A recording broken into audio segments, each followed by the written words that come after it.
বিশ্বসাহিত্যের আকাশে Ezra pound এবং আল মাহমুদ উভয়ই প্রজ্জ্বল নক্ষত্র, যারা নিজ নিজ ভাষায় আধুনিক কবিতার মানচিত্র বদলে দিয়েছিলেন। কিন্তু তাদের জীবনের ট্র্যাজেডি এই যে উভয়েই শিল্পের শিখরে আহরণ করেও রাজনৈতিক ও আদর্শিক গোলকধাঁধায় পথ হারিয়েছিলেন।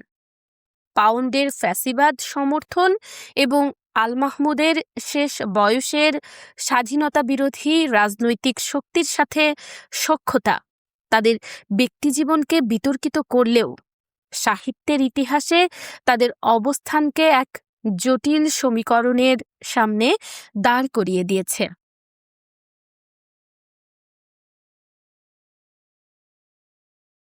রূপকল্পের কারিগর এজরা পাউন্ড ইংরেজি কবিতায় ইমেজিজম বা চিত্রকল্পবাদের জনক।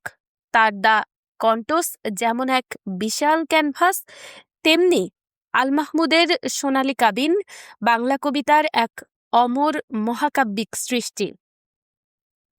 পাউন্ড অপ্রয়োজনীয় শব্দের ছাঁটাই করে কবিতাকে একটি তীক্ষ্ণ রূপ দিয়েছিলেন। আল মাহমুদও বাংলা কবিতায় লোকজ শব্দ এবং গ্রামীণ নিসর্গকে এমনভাবে উপস্থাপন করেছেন যা এক স্থির চিত্রের মূর্ত প্রতীক হয়ে উঠেছে।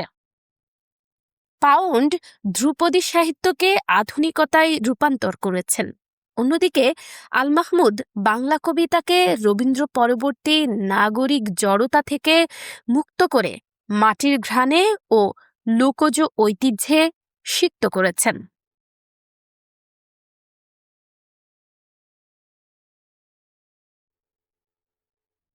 রাজনৈতিক দহন ও পাউন্ডের অবস্থান রাজনীতি ছিল মূলত পুঁজিবাদী ও সুদী কারবারের বিরুদ্ধে এক তীব্র ঘৃণা। দ্বিতীয় বিশ্বযুদ্ধের সময় তিনি ইতালির মুসোলিনিকে সমর্থন করেছিলেন। পাউন্ডের এই অবস্থান ছিল চরম বিতর্কিত, কিন্তু তার এই সমর্থনের পেছনে একটি দার্শনিক যুক্তি ছিল। তিনি মনে করতেন পুঁজিবাদ শিল্প ও সংস্কৃতিকে ধ্বংস করছে। যুদ্ধ শেষে পাউন্ড যখন ধরা পড়লেন, তাকে খাঁচায় বন্দি রাখা হলো। দীর্ঘ ১৩ বছর মানসিক হাসপাতালে থাকতে হলো। কিন্তু পাউন্ডের একটি বড় বৈশিষ্ট্য হলো জীবনের শেষ দিন পর্যন্ত তিনি শিল্পের মর্যাদা এবং মানবতার উচ্চতর দর্শনের পক্ষে কথা বলে গেছেন। তার পতন ছিল রাজনৈতিক ভুল সিদ্ধান্তের কারণে, কিন্তু শিল্পের পবিত্রতা ক্ষুণ্ণ করার অপরাধে নয়।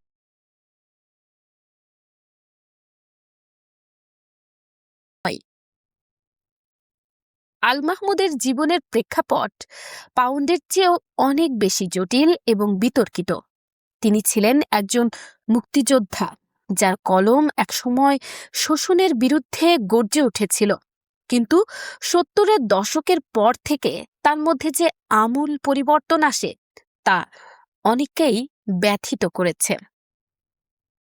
আল মাহমুদ জীবনের শেষার্ধে এসে এমন একটি রাজনৈতিক শিবিরের ছত্রছায়ায় চলে যান যারা বাংলাদেশের স্বাধীনতার মৌলিক চেতনার বিরোধী হিসেবে পরিচিত, যারা ৭১-এর মানবতা বিরোধী অপরাধের সঙ্গে যুক্ত ছিল।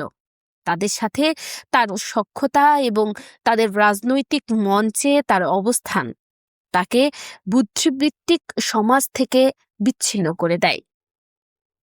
পাউন্ড যেখানে মানবতার এক ধরনের বৈশ্বিক অর্থনৈতিক মুক্তি খুঁজছিলেন, আল মাহমুদ সেখানে সংকীর্ণ সাম্প্রদায়িক ও রাজনৈতিক কাঠামোর মধ্যে নিজেকে বন্দী করেন। মুক্তিযোদ্ধার পরিচয় ছাপিয়ে তিনি যখন স্বাধীনতা বিরোধী শক্তির তাত্ত্বিক অভিভাবক হিসেবে আবির্ভূত হন, তখন তা কেবল রাজনৈতিক বিচ্যুতি নয়, বরং বৃহত্তর মানবতার আদর্শের পরিপন্থী হিসেবে গণ্য হয়।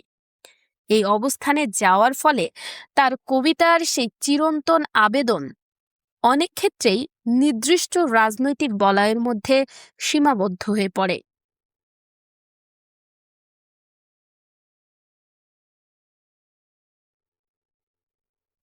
পাউন্ড এবং মাহমুদের পতনের মধ্যে একটি মৌলিক পার্থক্য রয়েছে। পাউন্ডের বিতর্ক ছিল বৈশ্বিক ব্যবস্থার বিরুদ্ধে তার নিজস্ব ভুল দর্শনের প্রয়োগ। তিনি রাষ্ট্রদ্রোহিতার অভিযোগে অভিযুক্ত হলেও শিল্পীর মর্যাদা বিসর্জন দেননি।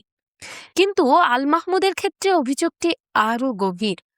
একটি জাতির জন্মের ইতিহাসের সাথে বেইমানি করা এবং সেই শক্তির সাথে হাত মেলানো যারা মানবতার বিরুদ্ধে অপরাধ করেছেন, তা আল মাহমুদকে এক চরম নৈতিকতার সংকটের মুখে ঠেলে দেয়। পাউন্ডের ফ্যাসিবাদ সমর্থন ছিল একটি বিদেশি আদর্শের প্রতিমোহ, কিন্তু মাহমুদের ক্ষেত্রে এটি ছিল নিজ দেশের অস্তিত্বের মূলে আঘাতকারী শক্তির সাথে।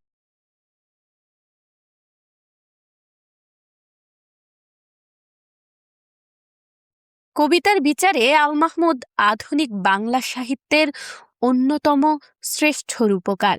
সোনালী কাবিন বা লোকান্তরের স্রষ্টাকে অস্বীকার করার উপায় নেই, কিন্তু ব্যক্তি আল মাহমুদের রাজনৈতিক আশ্রয় তাকে ইতিহাসের এক অদ্ভুত ট্র্যাজেডিতে পরিণত করেছে।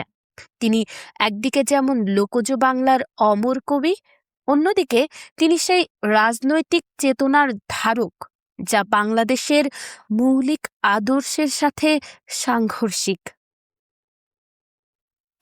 এজরা পাউন্ড এবং আল মাহমুদ আমাদের শিখিয়ে গেছেন যে শিল্প এবং শিল্পী সবসময় এক সুতোয় বাঁধা থাকেন না। পাউন্ড শেষ পর্যন্ত শিল্পের অখণ্ডতা বজায় রাখার চেষ্টা করলেও আল মাহমুদ তার রাজনৈতিক আকাঙ্ক্ষা বা আদর্শিক ভুলের কারণে স্বাধীনতা বিরোধী অপশক্তির আশ্রয়ে গিয়ে নিজের সুদীর্ঘ সংগ্রামের ইতিহাসকে প্রশ্নবিদ্ধ করেছেন। উত্তরকাল পাউন্ডকে ক্ষমা করলেও আল মাহমুদের এই আদর্শিক আত্মহত্যা বা মানবতার বিপক্ষে অবস্থান নেওয়ার ইতিহাস বাংলা সাহিত্যে এক বেদনাবিধুর অধ্যায় হিসেবেই থেকে যাবে।